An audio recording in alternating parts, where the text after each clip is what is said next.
Hello everyone and welcome to SkillCapped. I'm Notorious Dub, and with the recent Viper changes we've seen her skyrocket into the meta and fall back and forth over and over. But at this point most high level players believe she's a top tier pick on almost every map, especially with the introduction of Icebox and Breeze. And that's because of just how open and difficult those maps are to play if you don't have a Viper wall to take care of the ton of problematic angles that you're going to be faced with. So today I'm going to be giving you 5 Viper tips that you'll see high level Viper players using over and over in their games to separate themselves from the rest and greatly increase their KDA, close out rounds, and boost their rank. That way you can start implementing them into your games right now, up your Viper game, and start climbing those ranks with Viper. But as always, before we get too deep into today's video, we have to go over our question of the day. And today I want to ask you guys, how do you feel about Viper in the meta right now? Personally, I think Viper's pretty high on the tier list for almost every map, but with KO climbing into the meta and being picked more and more, he completely shuts down Viper on some occasions because it drops her smokes and prevents her from throwing her Molotovs on post plants if she gets silenced. But aside from a great KO being able to hinder your plans if he does it perfectly, Viper still has the best post plant in the game, and there are a ton of games where just having a Viper on the other team makes attacking feel almost impossible. But I'm sure you guys have way different opinions than me on this, which is exactly why I want to hear from you. So let me know in the comments down below, how do you feel about Viper in the current meta?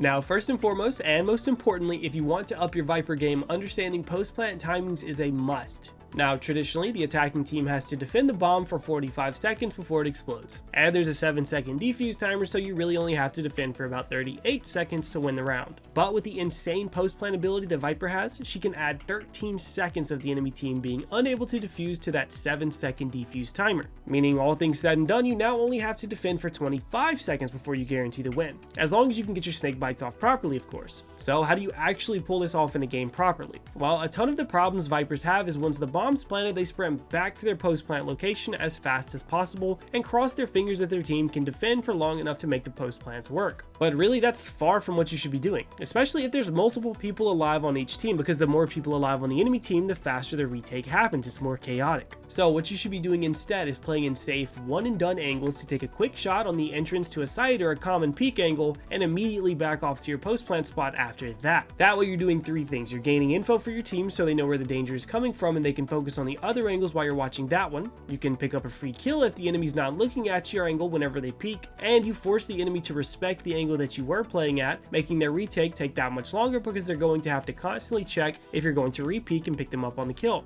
So for instance, on a map like Breeze, your team gets the bomb down on default of A site. In this situation, a ton of Vipers are going to run back to the rocks outside a cave and cross their fingers, but instead you can do the exact same thing from cave. Sit in a fairly safe angle, but to where you can see if an enemy starts to push around the back of the site around the pillar. That way your teammate can focus on the middle of the pillar and the double doors walk in. And this is going to make your hold much stronger and make the retake take way longer as well. And keep in mind, there's one thing you have to look out for. When the bomb starts to beep 2 times per second, that means there's 20 seconds left until the bomb explodes. And like we said earlier, you only have to defend for 25 seconds before the enemy team can't defuse anymore. So really all you're doing is holding and getting information for your team while your internal clock is ticking down. And whenever you anticipate the double beeping or hear the double 2 beeps per second, throw your molly on the bomb and run back to your post plant spot. So only throw 1 from the post plant spot. And whenever you do it this way, you're guaranteeing yourself wins way more often because you're stalling the retake and not making it obvious that you're playing for your lineup so the other team isn't going to try and hunt you down immediately. So stop sprinting away and help your team hold the post plant, but make sure that you're doing it safely.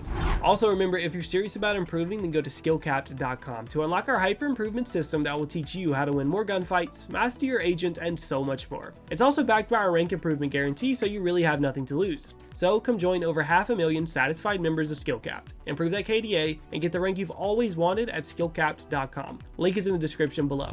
Alright, next up we have the Swoop Peek, and this is named the Swoop Peek after the original creator, Swoopy, but this is a mechanic in game that gives you a huge advantage against enemies whenever you're peeking out of your smoke. So the basics of it is this: whenever the smoke from Viper's orb is coming down, the person sitting inside of the smoke has their screen cleared of the smoke about 250 milliseconds faster than the enemies who are looking at the smoke from the outside. And this is an insane advantage to anyone peeking out of their smoke, because 250 milliseconds is actually more than the average reaction time of normal people, which in essence gives you over twice as long to react to the enemy than they will to you. So how should you be implementing this in the game? Well, it's actually quite simple. Whenever you're retaking a bomb site or holding down an area inside of your smoke, instead of peeking out of the smoke, just let the smoke down completely, because whenever you peek out of a smoke, your gun and player model come out before you actually see, giving the enemy the advantage in that situation.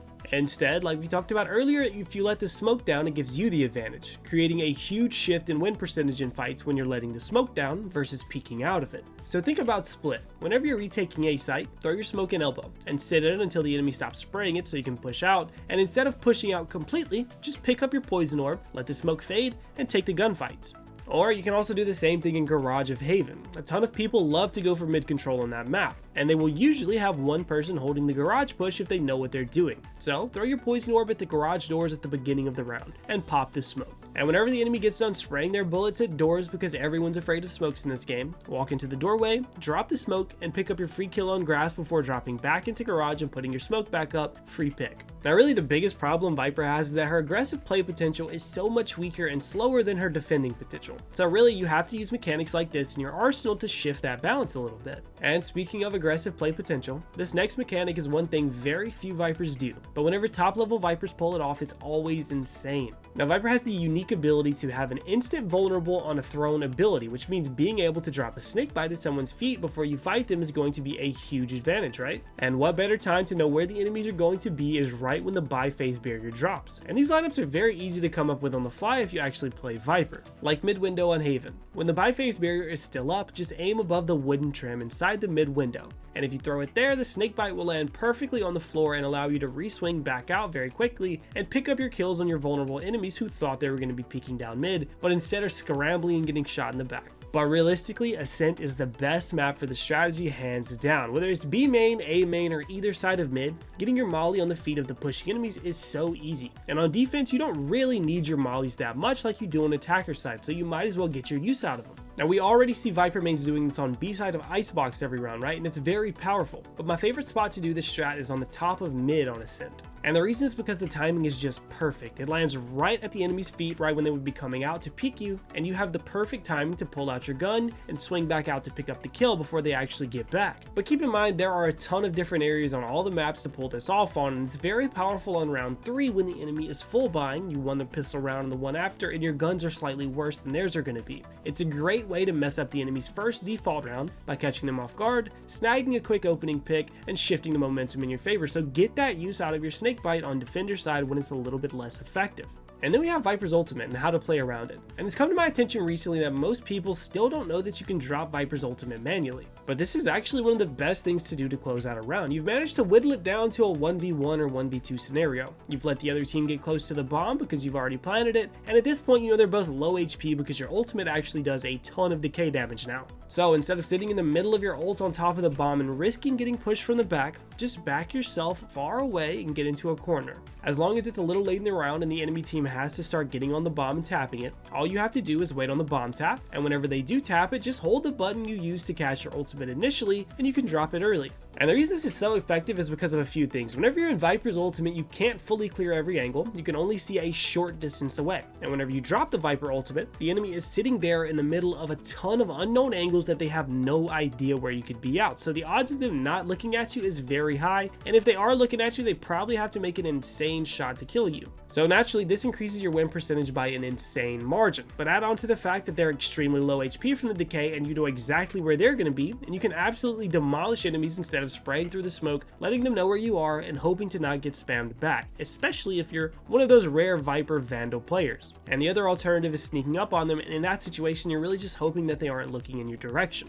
And in general, this is one thing people need to start getting more creative with, is how they play around their Viper ult. Because sitting inside of it is great, the decay damage is awesome, but peeking out of it is when you start to rack up kills and you can always drop into your ult for safety and a reposition. Because Viper's ultimate and her utility is all about catching the enemies off guard. But keep in mind, you can drop your ultimate at any time and put the enemies in a very uncomfortable situation because they have no idea where you can be and they're in the middle of a ton of angles. And finally, we have peak timings, because most people just really don't know how to play around Viper still. And this is something that Viper players and anyone playing with a Viper on their team really needs to know. Now, starting with the most basic, there are certain angles that one-ways work from. So let's use bind as an example for this section. Whenever you one-way short, the one-way only works from the middle of sight or the left side of short, meaning anyone playing inside of U-Haul is completely useless to their other teammates for holding down the bomb site until the enemy fully commits to the bomb site take. And once they're past that one-way, that person's now alone defending the bomb site because they have nothing to peek off of on the other side of site.